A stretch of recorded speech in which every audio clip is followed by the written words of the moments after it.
नीचे जो एग्जाम्पल दिया गया है सर, इस एग्जाम्पल में लोअर फंगाई कौन है लोअर फंगाई और एक को बोलते हैं हायर फंगाई।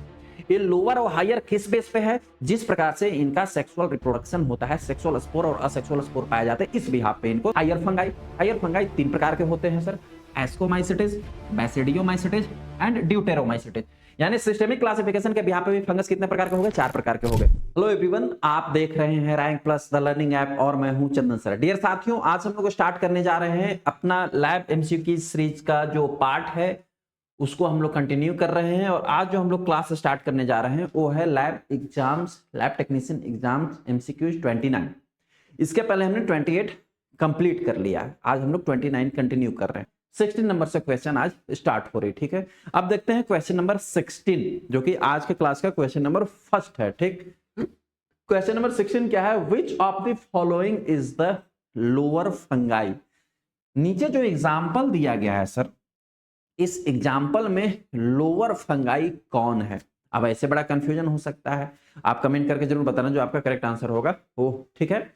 कंफ्यूजन क्या हो सकता है? ये लोअर फंगाई का क्वेश्चन क्या है सर? लोअर फंगाई का क्वेश्चन ये है कि फंगस को, यानी माइकोलॉजी को, माइकोलॉजी नहीं को फंगस ही को, माइकोलॉजी तो स्टडी ऑफ फंगस हो जाता है। फंगस को जो है वो 3 प्रकार से क्लासिफाई किया जाता है। कैसे क्लासिफाई किया गया सर? 3 बेस पे। सबसे फर्स्ट वन जो है मॉर्फोलॉजिकल क्लासिफिकेशन किया गया। मॉर्फोलॉजी के बिहाफ पे पिछले क्लास में, पिछले एमसीक्यू क्लास में ही बताया था कि 4 टाइप से क्लासिफिकेशन किए गए हैं। कौन कौन से? Yeast like fungi, mould and dimorphic fungi. ये 4 टाइप्स के क्लासिफिकेशन किस बेस पे हुआ सर? ये हुआ मॉर्फोलॉजी के बेस पे। दूसरा क्लासिफिकेशन किया गया है सिस्टेमिक क्लासिफिकेशन। फंगस के 3 टाइप से क्लासिफिकेशन किए गए हैं, 2 नहीं 3 टाइप से, मॉर्फोलॉजी के बिहाफ पे। देन दूसरा किया गया सिस्टेमिक और थर्ड वन किया गया है पैथोजेनिक, जिस प्रकार के डिजीज क्रिएट करते हैं। तो मॉर्फोलॉजी के बिहाफ पे 4 हो गए। कौन कौन से हो गए सर? याद करो, मेरे साथ अगर बोलते चलोगे तो याद होगा, ऐसे पढ़ने से ना चीजें याद होती है। मॉर्फोलॉजी के बिहाफ पे फंगस 4 टाइप्स के होते हैं। ईस्ट होता है, ईस्ट लाइक फंगाई होता है, मॉल्ट्स होता है और डाइमॉर्फिक फंगाई होता है। क्लियर है? सेम एज वैसे ही दूसरा क्लासिफिकेशन होता है सिस्टेमिक क्लासिफिकेशन। सिस्टेमिक क्लासिफिकेशन के बिहाफ पर भी जो फंगस है वो 4 टाइप्स के होते हैं, लेकिन उससे पहले जो है वो 2 टाइप के किए गए हैं। सिस्टेमिक क्लासिफिकेशन जो है वो 2 टाइप के होता है, एक को हम बोलते हैं लोअर फंगाई और एक को बोलते हैं हायर फंगाई। एक को बोलते हैं लोअर फंगाई और एक को बोलते हैं हायर फंगाई। ये लोअर और हायर किस बेस पे है? जिस प्रकार से इनका सेक्सुअल रिप्रोडक्शन होता है, सेक्सुअल स्पोर और असेक्सुअल स्पोर पाए जाते हैं, इस बिहाफ पे इनको लोअर और हायर बोला गया। मतलब सेक्सुअल रिप्रोडक्शन के बाद जैसा इनका स्ट्रक्चर बनेगा या असेक्सुअल रिप्रोडक्शन के बाद जैसा इनका स्ट्रक्चर बनेगा, इनमें जैसा स्पोर का फॉर्मेशन होगा, उसी बिहाफ पे इनको लोअर और हायर बोला गया। लोअर फंगाई में केवल एक फंगाई आता है जिसको हम लोग बोलते हैं फैकोमाइसिटीज। क्या बोलते हैं सर? फैकोमाइसिटीज। इसके डिस्कशन पिछले क्लास में भी हुआ था, लेकिन फिर इसलिए हो रहा है क्योंकि रिवीजन होना जरूरी है। बिना रिवीजन के क्वेश्चन सॉल्व होंगे ही नहीं। देखना, ये टॉपिक एक्सप्लेन करूंगा और क्वेश्चन सॉल्व हो जाएगा।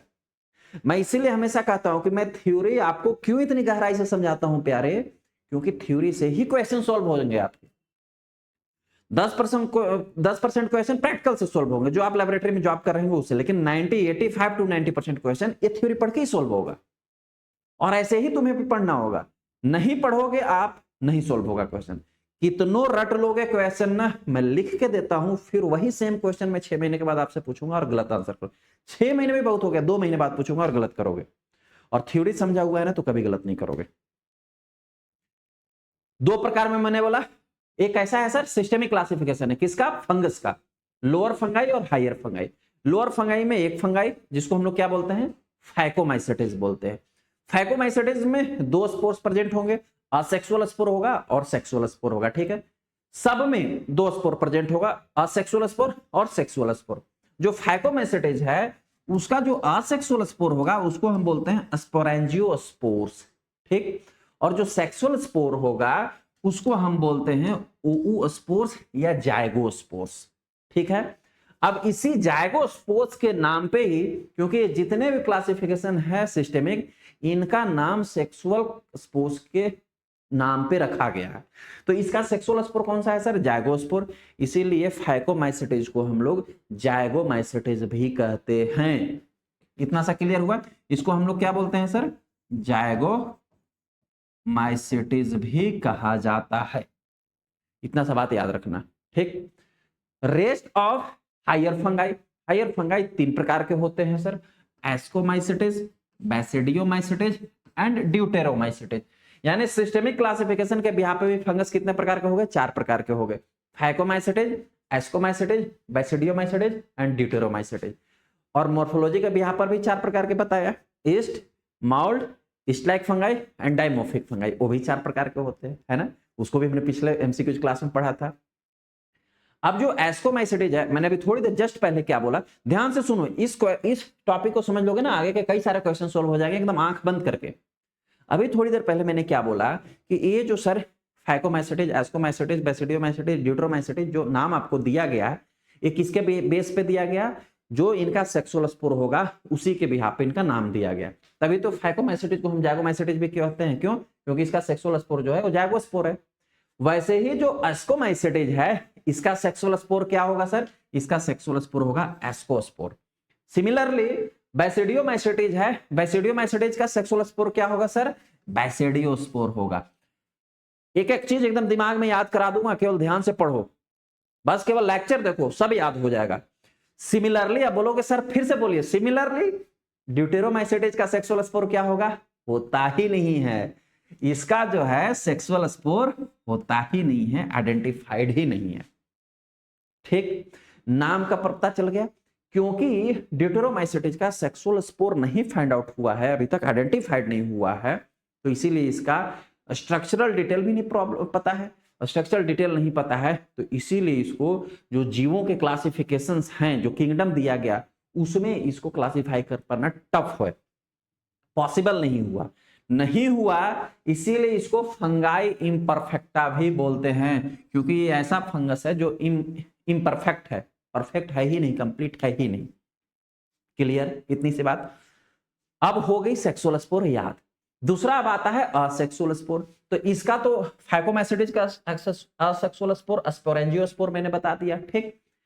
इन तीनों का असेक्सुअल स्पोर एक चुटकी में याद हो जाएगा, क्योंकि तीनों के तीनों जो हायर फंगाई हैं, तीनों के तीनों, चाहे वो एस्कोमाइसिटिस हो, बैसिडियोमाइसिटिस हो या ड्यूटेरोमाइसिटिस हो, तीनों का असेक्सुअल स्पोर कॉमन है, और वो है सर कॉनिडिया, वो है सर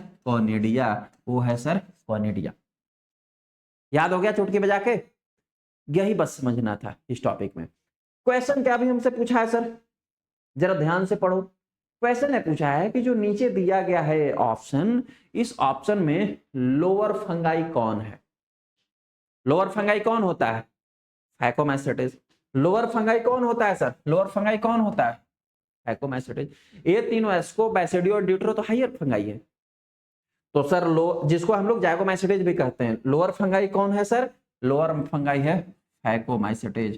इसलिए इस क्वेश्चन का करेक्ट आंसर है option number C, ascomycetes higher fungi है, बैसिडियोमाइसिटिस हायर फंगाई है, ड्यूटेरोमाइसिटिस भी हायर फंगाई है। होप सो एक क्वेश्चन क्लियर हुआ होगा सर। मैं आपसे सेटिस्फाई हूं, अगर आप समझ गए होंगे तो एक बार आप मुझे कमेंट करके जरूर बताएंगे, ठीक है सर।